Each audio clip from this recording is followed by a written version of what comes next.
My name's Cole Klein. I'm a public insurance adjuster. We're on a roof at 6463 Gray Ridge Boulevard in Indianapolis for Marine Watson.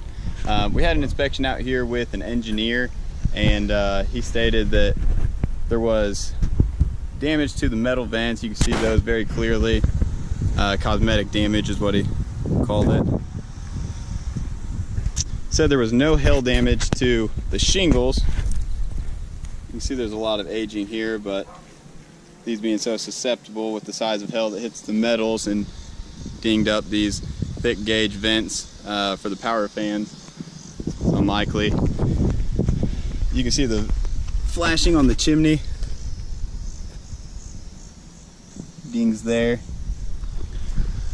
So we are arguing that these shingles are unrepairable due to the damage caused to the metal.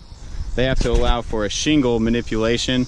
You can see that there's some other wind damage over here. You can see how this has been pulled from the nail strip. There's also mat transfer on the back side of these. See it really good on this one.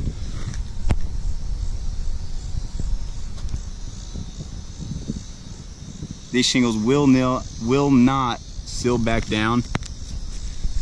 How could they if the mat's ripped up?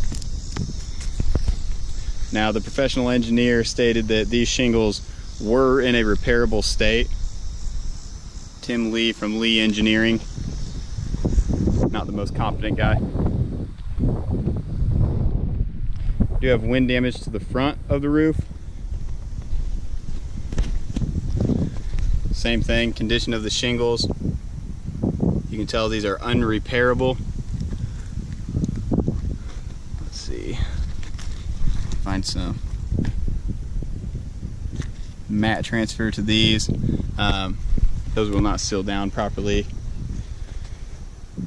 All right, let's move on to give you an overview of the roof.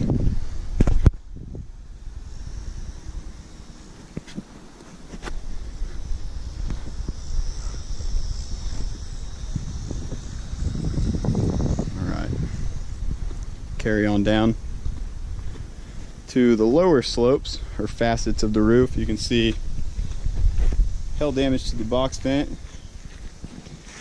Now, the adjuster stated that you can replace a box vent without disturbing the shingles around it. These are sealed down. So being that these are sealed down, that's going to rip the mat up from these shingles.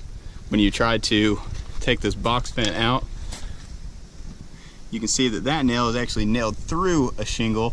So being that when you replace this box vent, you're not going to be able to see where that hole is, you will have to replace this shingle. Otherwise, you're going to have an exposed hole in that shingle, allowing water to intrude. Same thing, you can see that shingle is nailed through the metal of the box vent. I'm not sure how you wouldn't disturb those, but that's the adjuster for you. Same thing down here on the flashings. Alright, so you can see how these nails are fastened through the shingle. Same thing when you come in and replace this flashing, it's going to have, if you don't replace these shingles, there's now going to be a hole in the shingle, which will leave this shingle in this area susceptible to water or water damage to intrude into the house. So when you replace this flashing and the fasteners, you will have to replace this top row of shingles. Same thing here. This is going to rip up the mat of the shingle below it when you disturb these shingles. So it carries on into consequential damages. Or check this out. Same thing on this corner. They do have some wind damage down here that was not seen by the adjuster. See how it carries up.